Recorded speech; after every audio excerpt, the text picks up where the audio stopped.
what's up ladies and gentlemen? So today we're going to be doing our fourth part to the Shad Bala video, as in bhav Bala, meaning that the strength of the houses.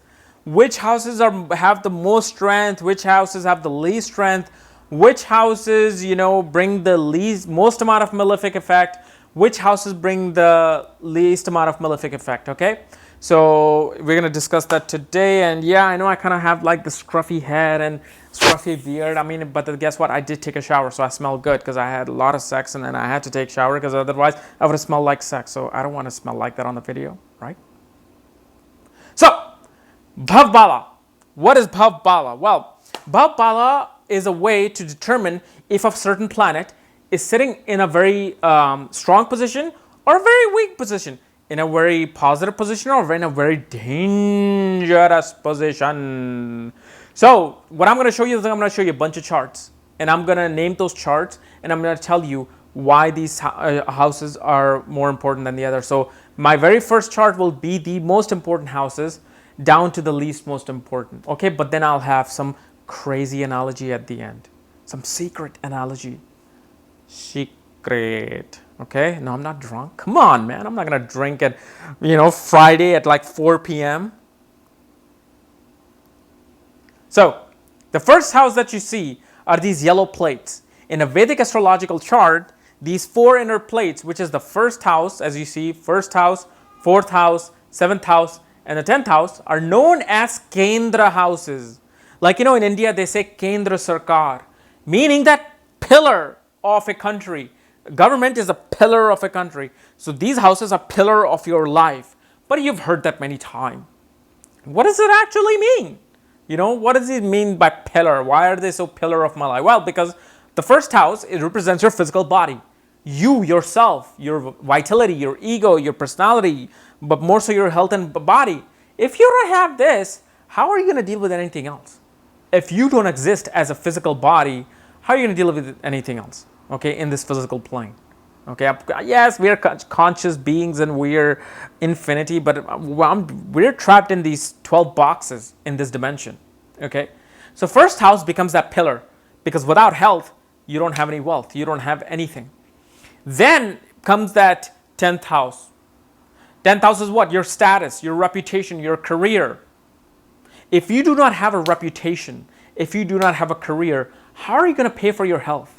How are you going to take care of your health? This is not 5,000 years ago where you can go and get a doctor for free. Now the companies are out there to get you. You're nothing but a commodity to companies. So you better have a high status. You better have a good career to feed your first house, to feed your health. Then comes the fourth house. Why is fourth house the house of pillar? Because it's the house of your home, your physical home. If you don't have a roof over your head, where are you going to live? What are you going to do? You're going to live under a tree? Oh yeah, I'm sure they have a Wi-Fi in the tree. Well, actually, now they do. No, but still, come on, you guys.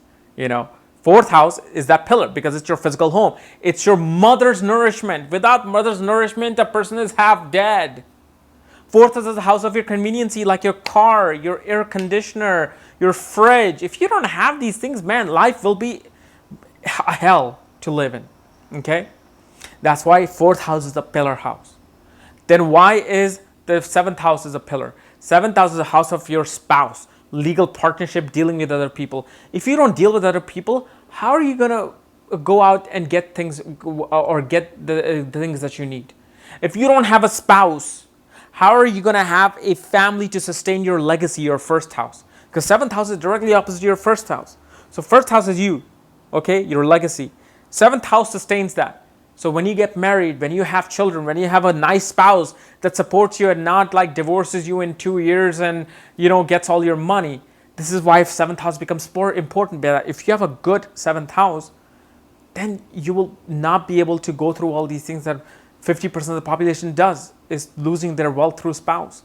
But seventh house is a very important pillar because it continues your legacy, your lessons, okay, they continue on. So that's why seventh house becomes a very important house. And everybody has a need and a desire to get married. Unless, of course, you have Ketu there. But it's known as a Kendra house. It's known as a pillar house. All right? Then the second house comes, which is the Trikona house. Trikona meaning triangle. Trikona. Trikontionta, Matakotorta, Matarto. So first house, fifth house, and ninth house are the second most important house. These are the Trikona houses. These are known as the Dharma house. What you're here to do, not actually what you're here to do and what you should be doing. Your righteous houses, your dharmic houses, what you should be doing in order to fulfill your life's destiny. Why? Because the first house is obviously, again, a Trikona house because, again, without yourself, without this physical body, you cannot fulfill the other dharmic houses. Okay, so it's, again, becomes a dharmic and Kendra and Trikona house. So first house is very important. You know, if your first house is damaged, man, you got some hell to pay in this life. Then you have the fifth house. Fifth house of what? Fifth house of Purva Punya Bhava, meaning that your previous birth deeds. If you have good planets sitting in the fifth house lord is in strong position. That means you did something good in your past life, where in this life you'll be rewarded at a certain time. And what is a certain time? It's the Mahadasha of the fifth house lord, or the planet sitting in the fifth house. And it's a house of your academic education. It's a house of your undergrad studies now. Okay, you got to have that basic education to even work in McDonald's now. That's why it's considered that important house. And it's also the house of your children. You know, without children, without that Lakshmi of knowledge and children, you will not be fulfilling your dharmic house. Your dharma will be incomplete. So your soul will feel incomplete. Okay. Then comes the ninth house, which is the most important of these Trikona houses. Because ninth house represents your houses of gurus. Houses, the teaching of your father. It is your philosophy, your religious learning, your rituals. But it may not be so important in this day and age again, where you have high school dropouts making apps and becoming billionaires. We'll discuss that later. But ninth house is known as the dharmic house. What you should be learning about higher philosophy, the divine learning. But ninth house, the reason why I say ninth house is the most important Trikona house is because how fortunate you feel in life, how lucky you feel in life is from the ninth house. Ninth house is not the house of wealth. It's a house of how fortunate you feel. If you have $10 in your pocket, or you have $10,000 in your pocket, you will either feel fortunate with $10, or you may not feel fortunate with $1 million in your pocket. That's what I mean. So there's some people who feel very happy just having like $2,000 a month salary. Then there are people who are making $350,000 a year and they still feel poor. They still feel stressed. They're like, oh my God, I'm going in depression. Why do I not feel rich? Why? Because their ninth house would be damaged. But they still become rich because ninth house is really not the house of your money, which I'll discuss later. Okay? So this is the most important of the Trikona house because it's about following the spiritual path. It's about, feeling lucky and blessed in life, having the blessings of your guru like I have. And I feel more fortunate than having $1 million in my account. That's why I give more importance to the ninth house. Okay, so this is the second set of houses. Then, ladies and gentlemen, come the Artha houses. Why are Artha houses more important that you see here? The second house, sixth house, and the 10th house. This triangle, the sideway triangle, is known as Artha houses. Why? Because this is the house of reality. These are the house this is the house that will actually gift you money in this plane. But most people think that, oh, if I have planets in these three houses, then I will be rich. No. It doesn't work that way. The reason why Artha houses are important is because they keep you balanced in life. Because in order for you to gain wealth of the second house, you have to face competition and obstacles. Because if you decide to have a business or you decide to work in a company, you will have co-workers trying to go to the next level. Nobody's looking out for each other anymore. Everybody's on their own. So how well would you deal with the oppositions of the sixth house? And the 10th house, your status. After you defeat your competition, your status increases. So that's why this 10th house becomes very important again. It's in the Kendra house and it's in the Artha house because these houses keep you balanced in life.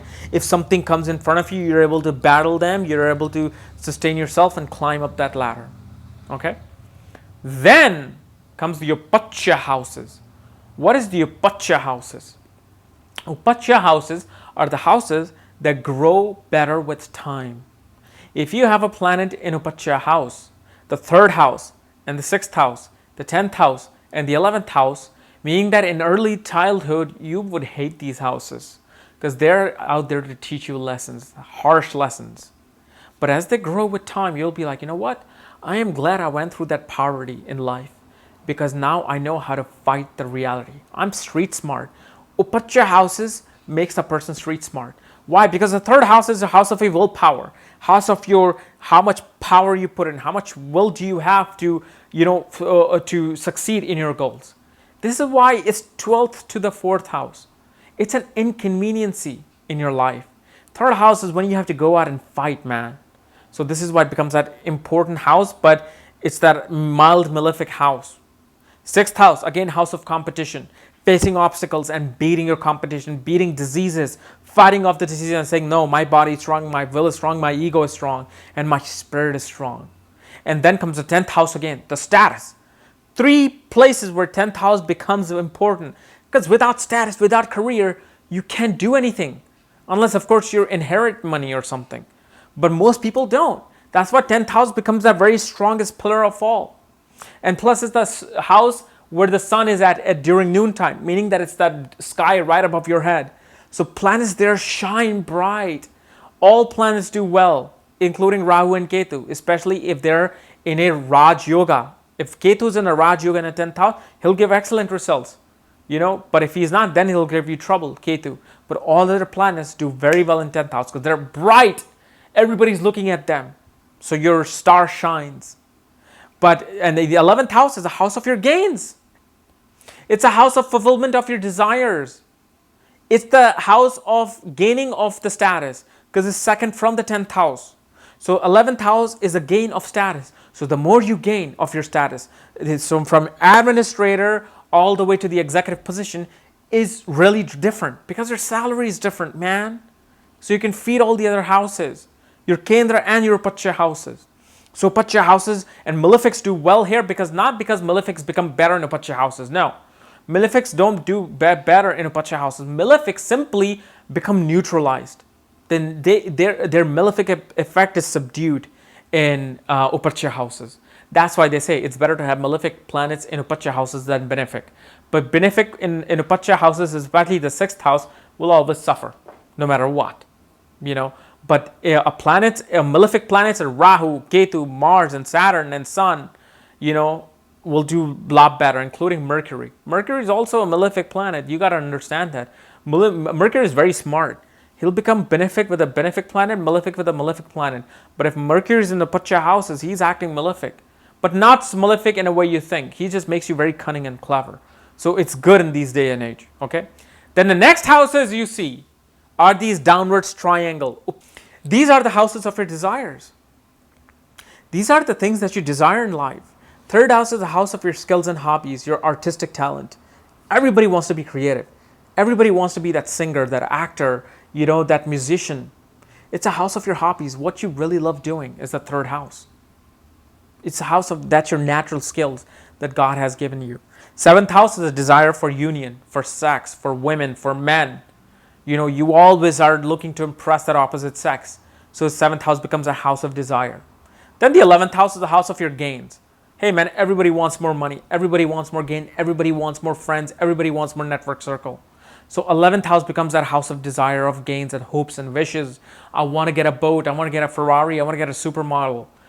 All of these wishes come true through your 11th house. So then these planets in these houses can also do well because they're fulfilling your desires. However, it's not good because at the end, when you mature up, especially in your 40s, you will understand why the 5th house and 9th house and the 1st house is far more important. Your dharma houses versus your kama houses. The downward triangle is the kama house. The kamdev, desire houses.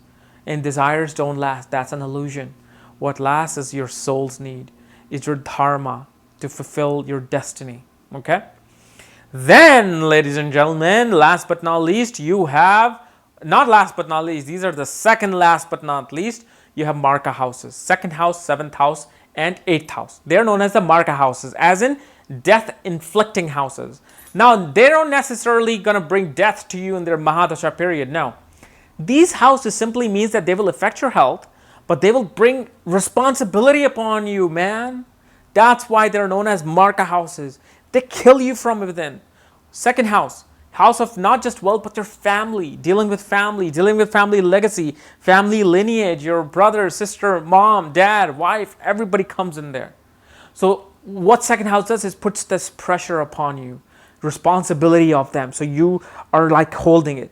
Then the seventh house comes. Not only your sister and your parents, but your wife is now here to put more pressure on you. So then that kills you from inside. And believe me, it does. And then third house is the eighth house of sudden events. Suddenly getting an accident, suddenly getting a disease, surgeries. You know, somebody freaking robs you and stabs you. Boom. More pressure. So you see how internally it kills you? You'll be in a shrink's office all day long. And people are. Because of these three houses, they bring a lot of responsibility. So planets in these houses or Lord these houses bring a lot of pressure, a lot of responsibility on you. They frustrate you. So they do kill you. Timing of death, always, I've seen it, happens with second, seventh, and eighth house lords or planets in these houses. But that doesn't mean that I've seen too many people in my life going through Mahadasha of these planets, but it's not necessarily that death is going to occur in the Mahadasha. That can occur in Antardasha and Pariyantradasha. Okay? You can be going through a 10th house Mahadasha, but you can die. But you will die in the Antra and Pariyantra Dasha of the 2nd, 7th, or 8th Lord or planet sitting in these houses. So, but yet, nobody can predict that. If somebody says, oh, I can predict death through Vedic astrology chart, walk out. Nobody can do it. Okay? Nobody has been allowed to do it through Parashara. Parashara gives you the coded information, but he never tells you that this is exactly when it will happen. He doesn't want you to know. Okay, then, last but not least, is the dushtana houses. The red houses that you see, the 6th, 8th, and 12th house. 6th, 8th, and 12th are very frustrating houses. 6th house deals with your diseases, your obstacles, your enemies, meaning your competition. Your competition will be trying to make his product more cheaper so he can get the sales from you. It's competition. It's that fear that you have. 8th house is the things that are unknown to you. Your sudden events, accidents, surgeries, bankruptcies, suddenly getting a divorce, suddenly, all sorts of problems are seen from the 8th house.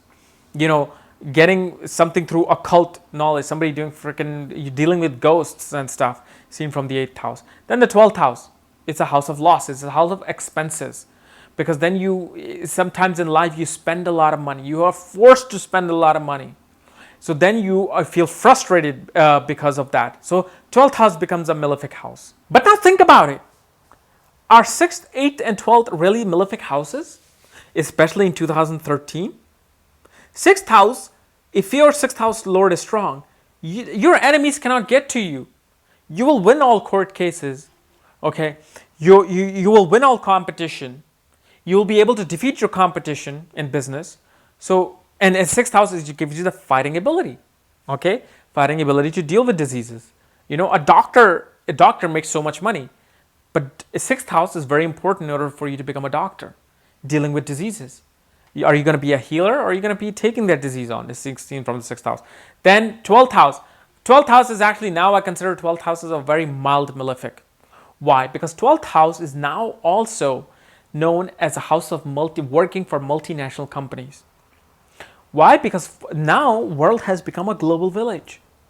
My video that I'm doing is not just seen by people in my community anymore. It's not just seen by somebody in this other end of the country. It's seen by somebody on the other end of the world. Probably somebody in space station and in space, in deep space, can be watching this video on YouTube through a satellite.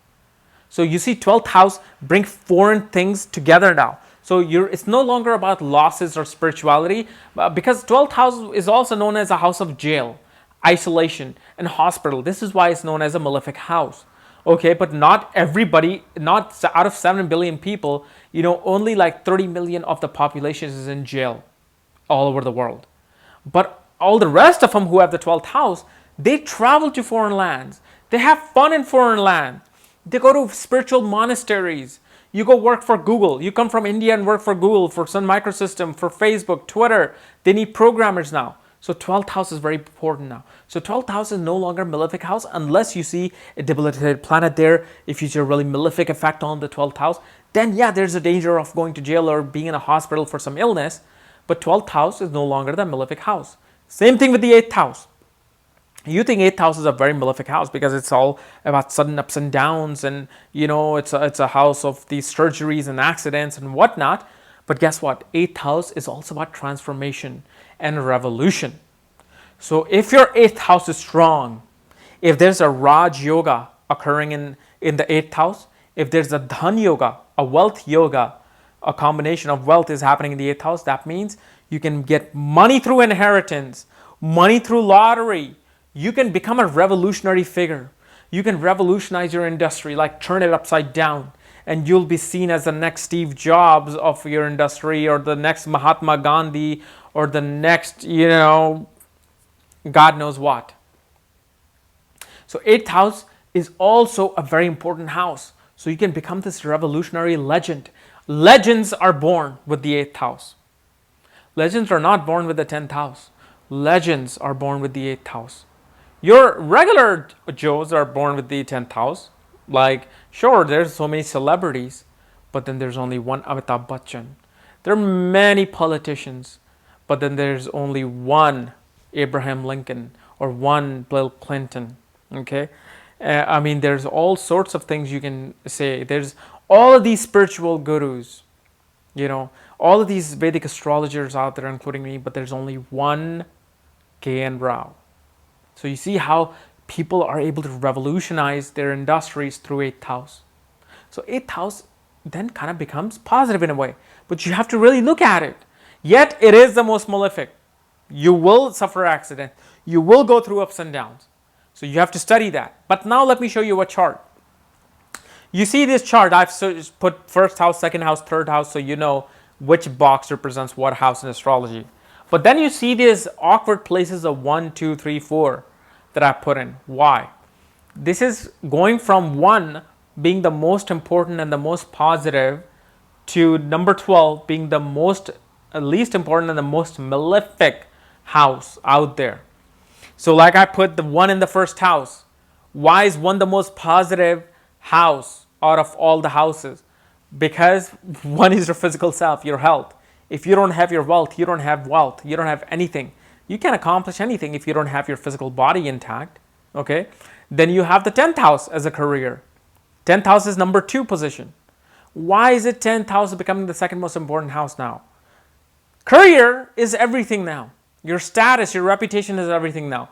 Because through career, you cannot have a wife, you cannot have a home, you cannot feed yourself, you cannot have friends, you can't provide health for yourself. So 10th house now becomes the second most important house in astrology.